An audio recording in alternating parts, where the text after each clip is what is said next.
Warahmatullahi wabarakatuh.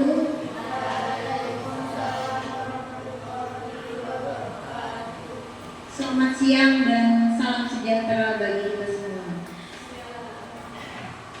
Baik, saya ucapkan terima kasih banyak untuk kehadiran Bapak dan Ibu Dewan Guru sekalian pada siang hari ini, dan juga kepada Ketua Komite, kemudian kepada perwakilan siswa baik dari kelas 7, kelas 8, dan kelas 9. Baik, pada kesempatan ini saya akan memaparkan program sekolah SMPN 1 Atap 1 Kalimpang yang disusun berdasarkan visi, misi, serta data rapor pendidikan sebagai dasar peningkatan mutu pembelajaran.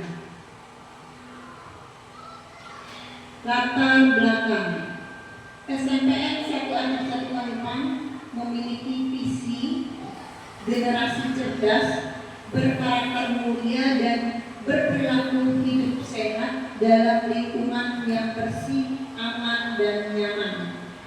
Berdasarkan rapor pendidikan, capaian literasi, numerasi, karakter, dan kualitas pembelajaran berada pada kategori baik dan justru mengalami peningkatan. Namun, masih terdapat aspek yang perlu diperkuat, khususnya pada metode pembelajaran yang belum sepenuhnya inovatif dan berpusat pada peserta didik. Oleh karena itu, sekolah menyusun program berbasis data untuk meningkatkan kualitas pembelajaran, memperkuat karakter, serta mewujudkan lingkungan yang sehat, aman, dan nyaman sesuai dengan visi dan misi sekolah yang telah kita susun bersama kemarin.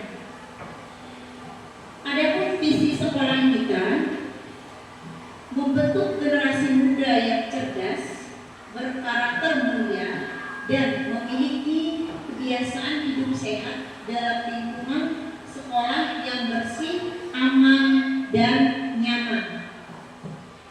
Arah pengembangan sekolah. Program sekolah diarahkan untuk mewujudkan visi dan misi secara nyata, kemudian memperkuat kualitas pembelajaran, mengembangkan karakter dan budaya sekolah, meningkatkan lingkungan sekolah yang sehat, aman, dan nyaman.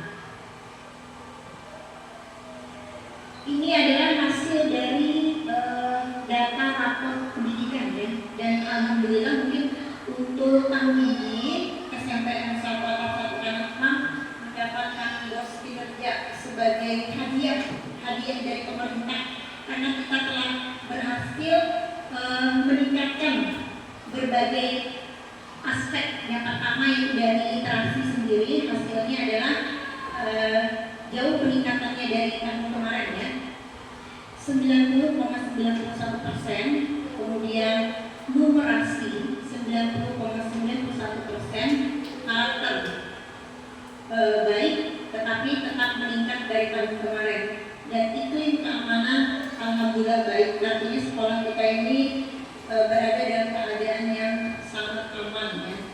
Kemudian kebenekaan juga baik. Lalu kualitas pembelajaran kita juga di sini mengalami peningkatan dari tahun kemarin. Kemudian untuk posisi sendiri kita masuk dalam 1-20% tahap kabupaten, dan itu juga masuk dalam top nasional ya. Karena untuk mendapatkan BOS kinerja itu dipilih satu Indonesia ini ya, satu lingkup seluruh Indonesia ini dipilih. Jadi alhamdulillah kita terpilih. Nah, ini adalah hasil rapor pendidikan, di mana hasil rapor pendidikan ini adalah hasil dari ANBK ya, ANBK dan yang tahun kemarin kita laksanakan. Ini hasilnya. Kemampuan literasi semua hijau, kemudian numerasi juga hijau,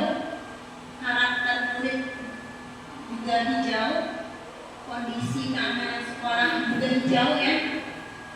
Kalau dia kuning berarti itu perlu ditingkatkan. Nah ini lihat semua hijau, jadi kita patut berbangga ya dengan peningkatan ini. Kemudian kondisi kebenekaan baik, lalu kemudian kualitas pembelajaran kita juga baik. Itu adalah, dan silakan ibu komite dilihat di situ hasil dari 1 tahun peningkatan kita di SNPN 1 atau 1 Pamekasan.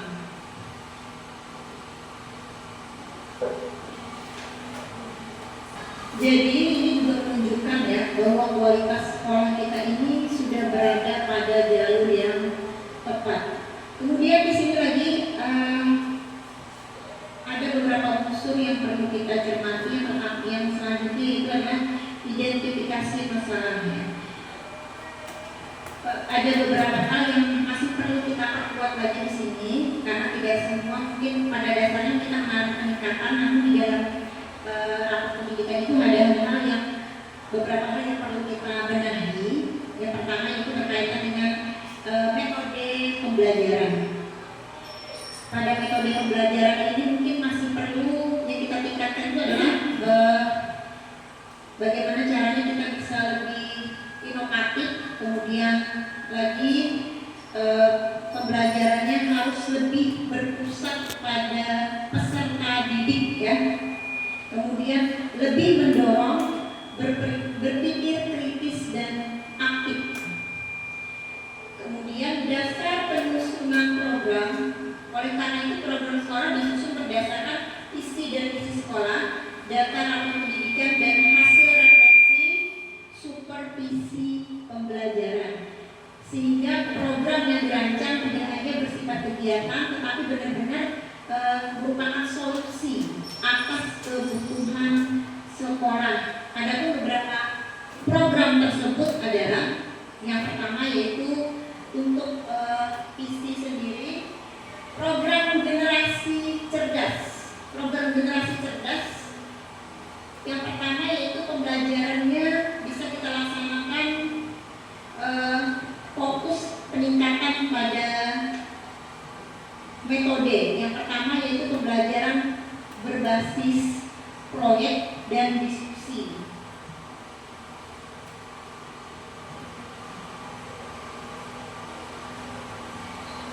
Nah ini kegiatan pembelajaran yang pertama adalah proyek dan diskusi. Kemudian penguatan literasi dan numerasi, lalu penguatan media dan teknologi. Fokusnya adalah perbaikan metode pembelajaran. Lalu yang kedua yaitu karakter. Tujuan membentuk karakter mulia. Yang satu, integrasi nilai Pancasila dan pembelajaran. Kemudian pembiasaan disiplin, tanggung jawab, dan keteladanan guru. Lalu yang selanjutnya, program kebinekaan dan budaya sekolah. Tujuan adalah meningkatkan sikap toleransi dan kebinekaan. Kegiatannya proyek pelajar Pancasila, kegiatan keberagaman budaya, pembiasaan saling menghargai. Kemudian selanjutnya yaitu program sekolah sehat. Yang pertama senam dan olahraga rutin. Untuk senam sudah kita selalu laksanakan ya pada setiap Jumat pagi. Kemudian edukasi kesehatan, kantin sehat dan air bersih. Lalu selanjutnya program selanjutnya yaitu lingkungan bersih dan berkelanjutan. Kegiatannya adalah Jumat bersih, pengelolaan sampah dan penghijauan sekolah. Lalu program sekolah aman dan nyaman. Yang pertama yaitu adalah anti perundungan. Kemudian budaya saling menghormati. Lalu penataan lingkungan sekolah. Adapun strateginya di sini adalah kolaborasi guru dan kepala sekolah.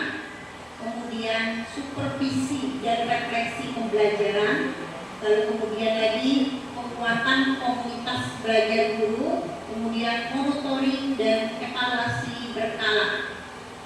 Dampak yang diharapkan dari beberapa program tersebut, yaitu yang pertama adalah pembelajaran lebih aktif dan bermakna. Yang kedua, peningkatan kualitas metode mengajar. Yang ketiga, karakter siswa semakin kuat, ya. Artinya ke arah semakin baik. Jadi di sini bukan hanya kalian pintar dalam akademik, tapi juga yang perlu lebih tingkatkan itu adalah karakter, ya. Karakter itu berkaitan dengan sikap kalian. Salah satunya apa? Rasukan, sopan santun misalnya, ya.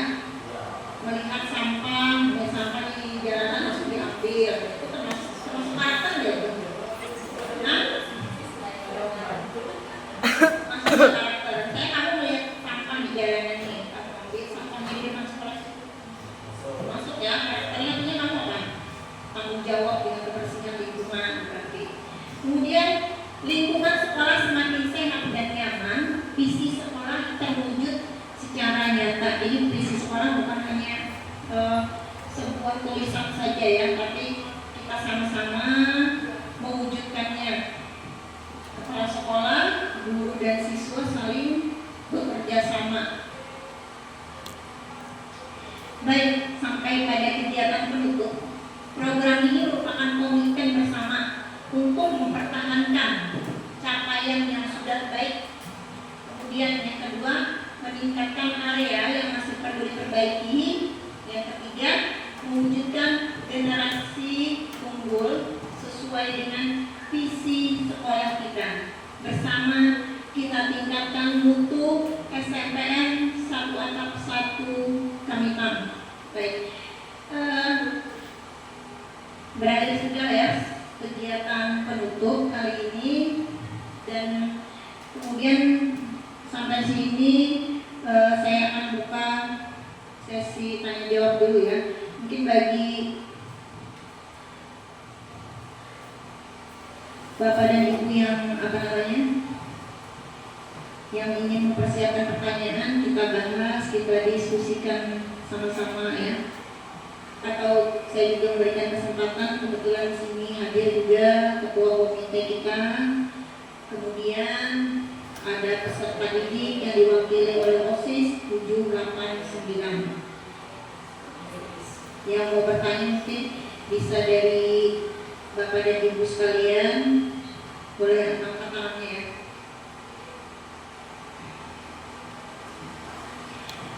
Ya, silakan Pak Arwansyah.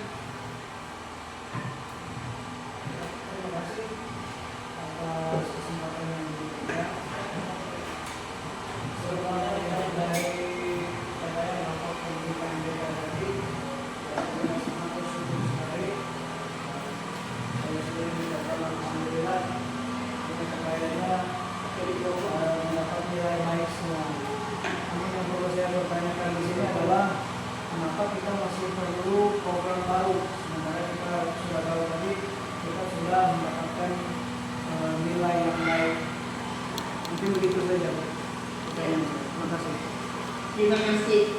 Pertanyaannya intinya mungkin sekolah kita ini sudah baik, ya, artinya. Tapi kenapa kita harus memerlukan program baru, ya? Ya, justru itu, ya. Justru karena capaian kita sudah baik, jadi kita harus berusaha untuk mempertahankannya, dan semua itu sangat wajib kita syukuri, ya. Dan kenapa masih perlu program baru? Itu karena dari berdasarkan data rapat pendidikan ada beberapa hal mungkin terlihat masih ada ruang perbaikan yang harus kita tingkatkan lagi. Pertama yaitu di metode pembelajaran, ya. Jadi program ini bukan karena sekolah lemah, tetapi agar yang sudah baik bisa kita tingkatkan lagi supaya dampaknya bisa lebih terlihat, lebih maksimal nanti untuk kita dan siswa sendiri. Mungkin itu, Pak.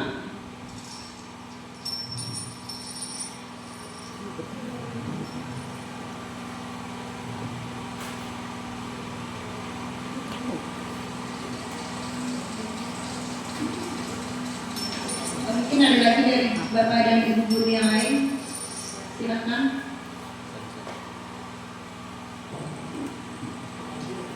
Terima kasih. Bu Desi, kebetulan saya juga itu jadi perlu mikrofonin biar terdengar. Berdasarkan hasil paparan dari Ibu Kepala Sekolah dan berkaitan dengan metode pembelajaran, apa bukti nyata bahwa metode pembelajaran yang sudah kita terapkan masih perlu diperbaiki atau masih perlu perbaikan? Terima kasih, itu saja pertanyaan saya.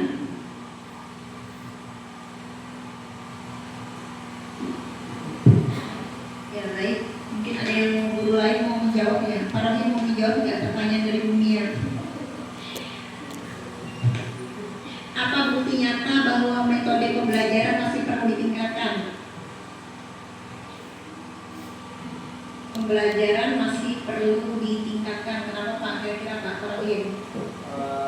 Menurut saya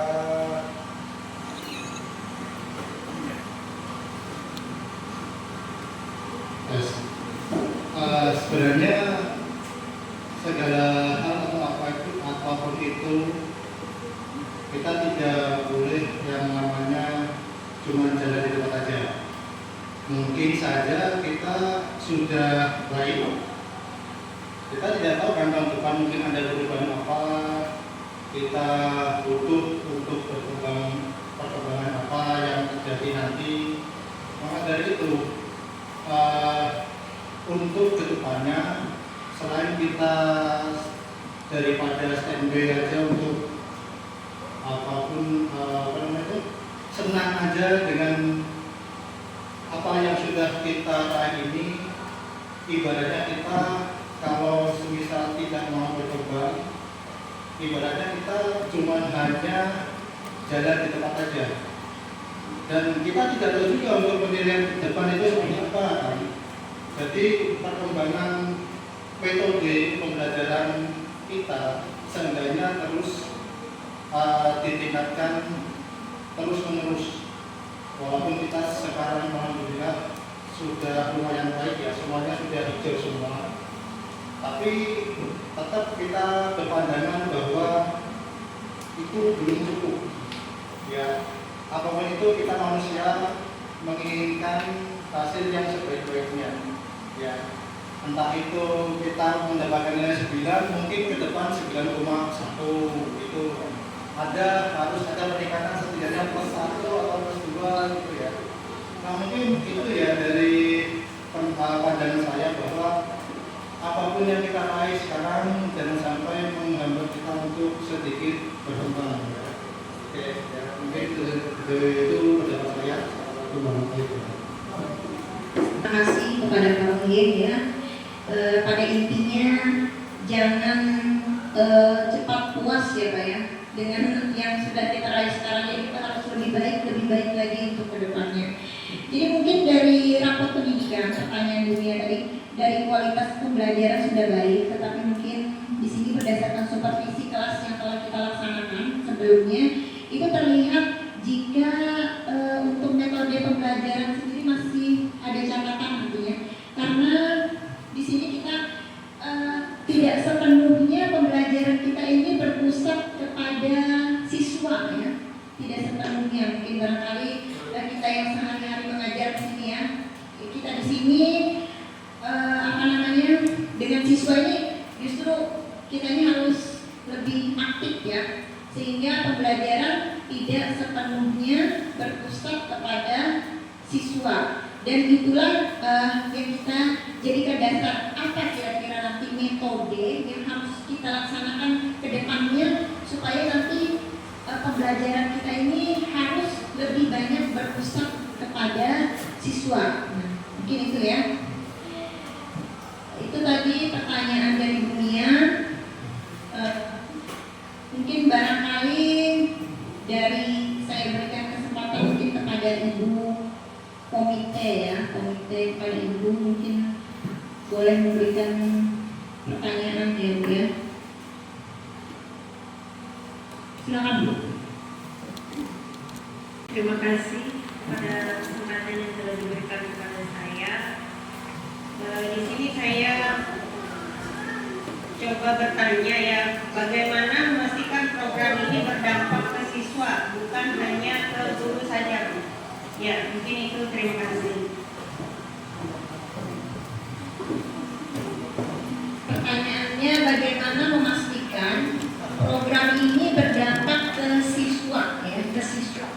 Jadi program sekolah yang kita laksanakan ini Bu pastinya harus berdampak kepada siswa, kepala sekolah, guru, dan seluruh lingkungan sekolah. Indikator utamanya kita lihat dari keterlibatan siswa di kelas, ya pasti hasil belajar siswa dan cara siswa belajar. Jadi bukan hanya guru yang berubah ya, tapi bagaimana siswa jadi lebih aktif, berani dan memahami metode. Jadi di sini nanti ada beberapa metode yang bisa digunakan oleh guru, yang mana metode ini harus berdasarkan pada kebutuhan siswa ya, bukan kemauan guru semata, tapi kita juga harus melihat kondisi keadaan siswa kita sendiri.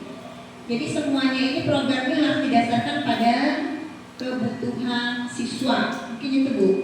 Ada lagi Bu?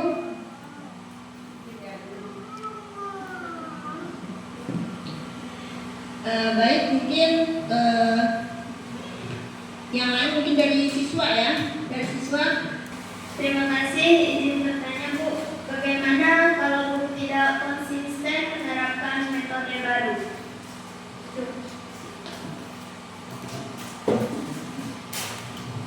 Bagaimana kalau guru tidak konsisten menerapkan metode baru? Ada nggak guru yang tidak konsisten? Nah, benar nggak Mel? Bagaimana kalau guru tidak konsisten dengan menerapkan metode baru?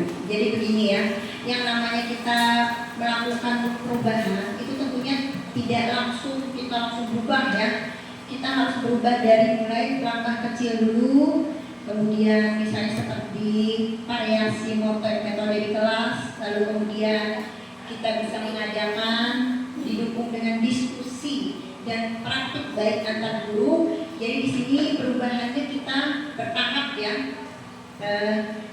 bertahap tapi konsisten. Jadi dari langkah kecil dulu baru ke langkah yang besar. Ya, barangkali mungkin ada yang mau menambahkan, Bu Novi mau menambahkan barangkali pertanyaan dari Amel tadi, bagaimana kalau guru tidak konsisten menerapkan metode baru? Artinya di sini kan padahal gurunya sudah beritikat berjanji dengan siswa, tapi tiba-tiba mungkin besoknya metodenya gagal, tidak jadi diterapkan. Mungkin Bu Novi bisa bantu jawabnya.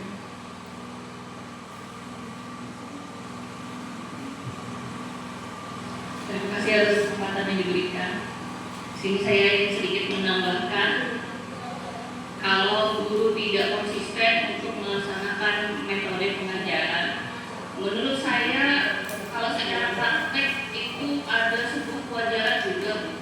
Kenapa seperti itu? Karena kadang-kadang metode itu di satu pertemuan misalnya kita mencoba menerapkan, kita bisa melihat timbal baliknya dari siswa, apakah metode itu berhasil atau tidak. Misalkan setelah kita refleksikan itu tidak berhasil, ya sebagai seorang guru tentunya kita harus membuat perubahan metode menyesuaikan dengan kebutuhan siswanya. Jadi bukan berarti guru itu tidak konsisten sebenarnya, tapi guru itu berusaha untuk membuat pembelajaran yang lebih baik lagi, menyesuaikan dengan kebutuhan peserta didiknya. Menurut saya seperti itu. Terima kasih.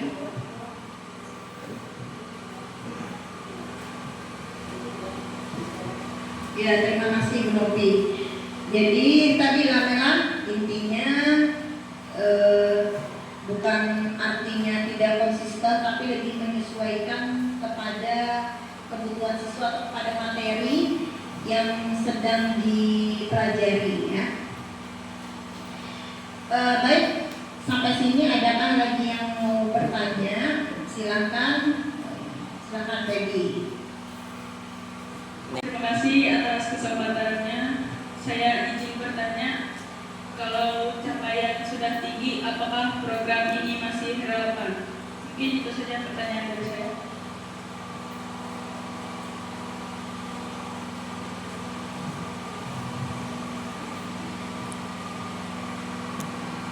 Kalau capaian sudah tinggi, apakah program ini masih relevan? Ya, Justru itu ya, semakin tinggi capaian, kita harus semakin menjaga dan meningkatkannya.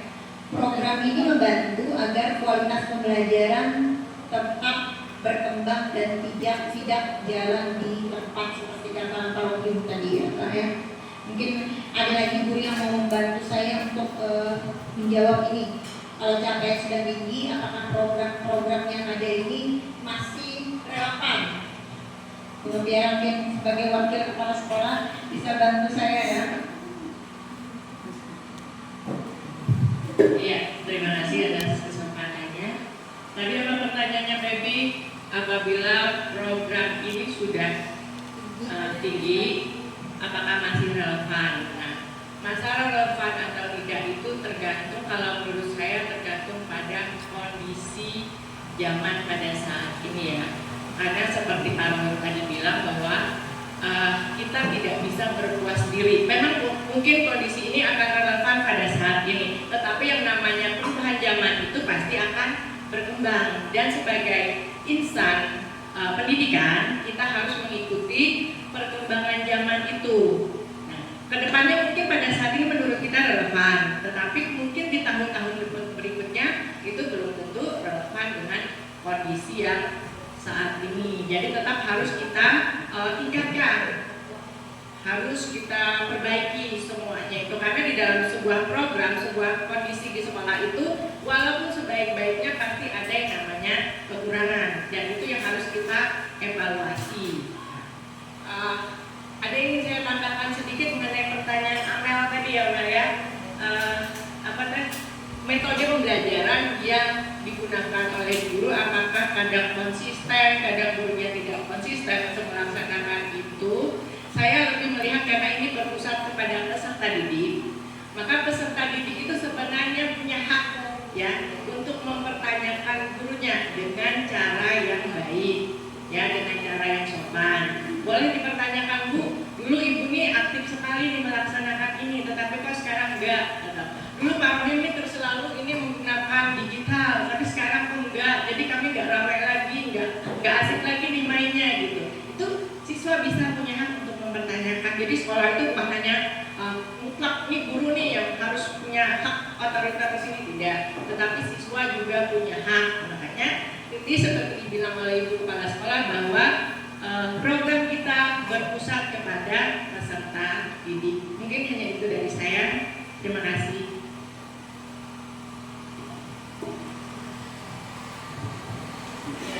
Saya ucapkan terima kasih kepada Bu Noviara atas bantuan jawabannya, dan kemudian sampai sini lagi, apakah ada lagi yang mumpung kita masih berada dalam ini ya sosialisasi pemaparan program sekolah, jadi kita bahas di sini sampai tuntas, dan ini juga gunanya untuk peningkatan sekolah kita ke depannya. Mungkin ada lagi dari Bu Novi, ada pertanyaan?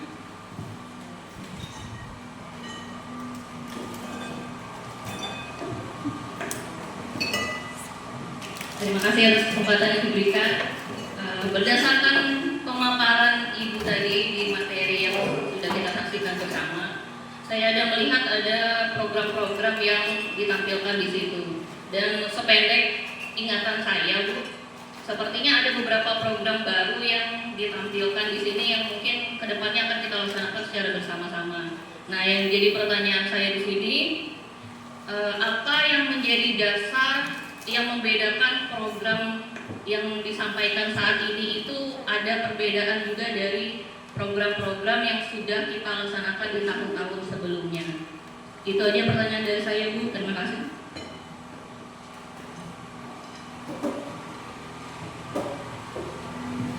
Ya baik, terima kasih ya.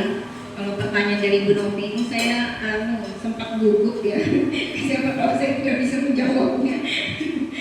Baik, apa yang membedakan program ini dengan program sebelumnya? Mungkin kita semua tahu kalau apalagi kita memasukkan ke Arkas ya, untuk program-program apa bisa kita masukkan ke Arkas, itu hasilnya bukan kita buat sembarangan ya, tapi kita harus menelaah dan meneliti lagi apa hasil dari rapot pendidikan bedanya sekarang adalah kita ini untuk membuat suatu program itu lebih ke arah berbasis data. Kalau sebelumnya lebih umum, kita dulu pernah membuat arkas mungkin dari 2018 dulu lah, kita tidak pernah melihat rapat pendidikan ya. Kita bikin program-program yang sekiranya masuk aja di dalam arkas, tapi kita tidak pernah melihat datanya. Nah kalau sekarang kita lebih pada berfokus pada berbasis data ya. Kita fokus pada satu titik perbaikan yang jelas, yaitu adalah metode pembelajaran ya, untuk program sekolah kita sendiri. Jadi mungkin itu nanti yang sama-sama kita perbaiki ya. Nah, jadi semuanya akan lebih terarah dan mudah dievaluasi. Jadi nanti semua guru menyiapkan bahan atau metode pembelajaran yang menyesuaikan dengan materi yang kita sedang pelajari dan juga menyesuaikan dengan kebutuhan siswa saat ini. Nah, mungkin itu Bu Nopi. Ya, apakah ada lagi? Mungkin satu lagi ya di sini ya. Ya, setuju ya, satu lagi. Atau dari siswa ada yang mau bertanya lagi? Dari perwakilan siswa kelas 7 barangkali. Kelas 7 ini kelas-kelas yang baru. Barangkali ada yang mau ditanyakan tentang program sekolahnya. Ada? Di sini ada 2 orang kelas 7 ya. Latifah dan Yasmin. Dan juga ini kameramennya yang ganteng ini. Nah, barangkali tidak ada pertanyaan nggak untuk program sekolah kita? Nah, atau nanti langsung mengikuti saja ya. Baik, apakah ada lagi? Kalau tidak ada mungkin ada paling nggak ada ya? Nggak usah ada dulu. Silakan Bu Tiara. Pak Rohim nggak dikasih kesempatan Pak Rohim, karena mungkin sudah ahlinya kayaknya Pak Rohim. Oke, saya Ibu Nopiara, kebetulan saya Wakasek SMP ini. Ada pertanyaan yang agak sedikit mengganjal bagi saya. Saya melihat program-program yang disajikan, seperti kita lihat yang namanya program, banyak kita lihat ya, program itu di awal perencanaannya tuh sangat baik ya. Semua program itu pasti awalnya baik, tetapi banyak program yang gagal karena hanya di rencana awalnya saja yang baik. Nah, pertanyaan saya Ibu, di antara program-program ini kan kita sudah melihat rencana awalnya sudah baik, tetapi bagaimana dengan pelaksanaannya nanti? Nah, mungkin itu saja yang bisa saya pertanyakan. Terima kasih Ibu. Terima kasih kepada Bu Tiara ya. Tadi mungkin intinya pertanyaannya ini, kita ini sering sekali membuat program ya, program sebagus mungkin lah kita bikin. Tetapi kadang pada saat pelaksanaannya itu bisa saja tidak terjadi ya, tidak sesuai dengan rencana yang diharapkan, tidak sesuai dengan rencana yang kita buat dari awal. Dan itu mungkin memang merupakan tantangan umum ya. Karena itu kita harus berkomitmen ya, semua guru secara pribadi harus berkomitmen bahwa kita tidak harus berhenti di perencanaan kita. Dan nanti mungkin saya juga sebagai kepala sekolah akan membuat mungkin program seperti pendampingan, lalu kemudian supervisi rutin, dan juga kita adakan refleksi bersama ya. Jadi mungkin program ini juga bisa kita pantau sama-sama yang mana yang sudah dilaksanakan, yang mana yang belum. Jadi ini bukan hanya direncanakan, tetapi juga harus kita laksanakan ya. Nah, barangkali mungkin saya juga butuh bantuan mungkin ya. Jawabannya bisa mungkin dibantu oleh guru agama kita di sini. Pak Ramsa, ada bantuan jawaban Pak? Bu Mia barangkali. Ya Bu Mia ini selalu ready aja.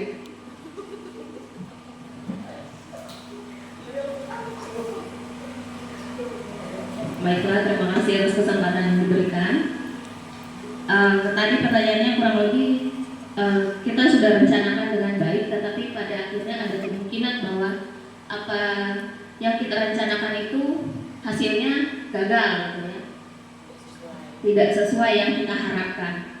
Sebenarnya seperti kata Bu Wakasek dan Bu Kepala Sekolah, bahwa perencanaan itu tentu sudah kita pikirkan secara matang, kita buat sebaik mungkin, tetapi benar bahwa dalam prosesnya tentu ada kendala yang mungkin tidak kita sempat pikirkan, gitu ya. Namanya kendala ini bisa tiba-tiba muncul gitu dalam prosesnya. Nah, hal tersebut lah yang mungkin bisa menjadi salah satu penyebab bahwa proses itu tidak berjalan sesuai yang kita harapkan.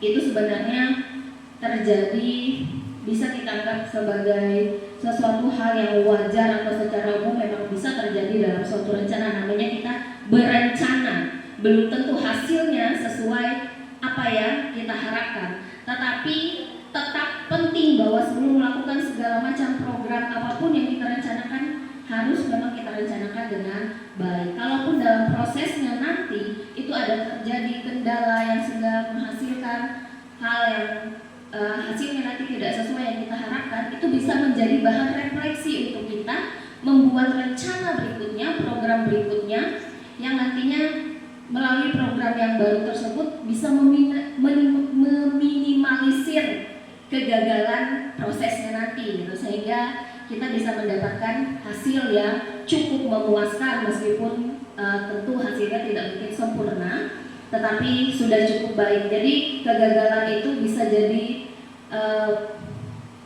acuan atau refleksi buat kita membuat program-program yang lebih baik lagi, atau buat kita jadinya punya antisipasi kalau kendala ini muncul, apa yang harus kita siapkan. Jadi itu jadi bahan refleksi untuk menciptakan program yang lebih baik lagi demi kemajuan sekolah kita bersama. Itu saja saya rasa yang bisa saya sampaikan.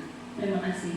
Terima kasih ya, itu tadi intinya bahwa kita mengadakan tadi refleksi ya, yang mana rencana yang belum kita jalankan, kemudian setelah kita adakan refleksi bagi yang belum kita laksanakan, bisa kita laksanakan ke depannya. Tapi kita sudah bertekad kuat untuk merencanakannya dan juga untuk melaksanakannya. Nah, baik, mungkin untuk program sekolah kita pada hari ini telah selesai saya sampaikan ya, dan saya ucapkan terima kasih banyak atas kehadiran Bapak, Ibu, dan guru sekalian.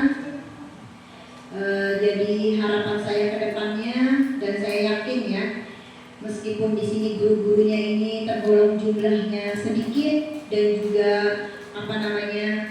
ada yang di sekolah kita ini termasuk kekurangan guru ya, misalnya seperti guru hafal bahasa Indonesia kita tidak punya. Tetapi walaupun begitu saya yakin ya, guru-guru yang ada di sini adalah guru-guru yang sangat berkualitas ya. Dan walaupun sedikit, tapi saya sangat yakin bahwa kita bisa mencapai program yang telah kita buat, dan mudah-mudahan untuk angka dari rapor pendidikan tahun ini bisa kita pertahankan untuk tahun kedepannya ya. Bahkan mungkin kita harapkan bisa lebih baik lagi. Jadi untuk siswa dan siswi di sini, kalian tidak rugi ya bersekolah di sini, karena di sini walaupun tidak ada guru bahasa Indonesia, tapi guru IPS-nya ini lebih pintar daripada guru bahasa Indonesia yang aslinya. Begitu juga dengan guru bahasa Inggrisnya ya.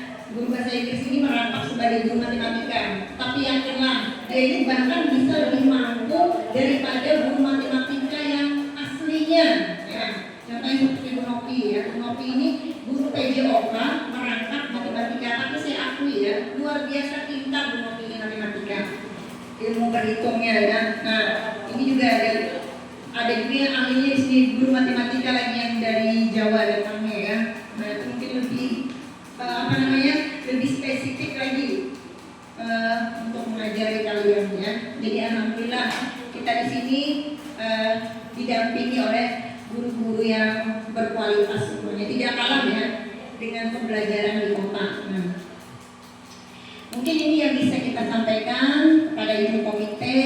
Saya ucapkan terima kasih banyak ya Bu ya, sudah menyita waktunya. Kemudian anak-anak sekalian, perwakilan 7, 8, dan 9, semangat ya dalam menempuh pendidikan di SMPN 1 Atap 1 Wanita ya. Tidak usah pindah-pindah lagi ke SR ya. Kalian selesaikan saja sekolah kalian di sini sampai kelas 9 ya. Kita kembangkan bersama sekolahnya. Kita tekadkan, kita majukan kegiatan-kegiatan ekstranya, pramukanya ya. Baik. Sampai sini. Wabillahi taufiq wal hidayah. Selamat siang. Assalamualaikum warahmatullahi wabarakatuh.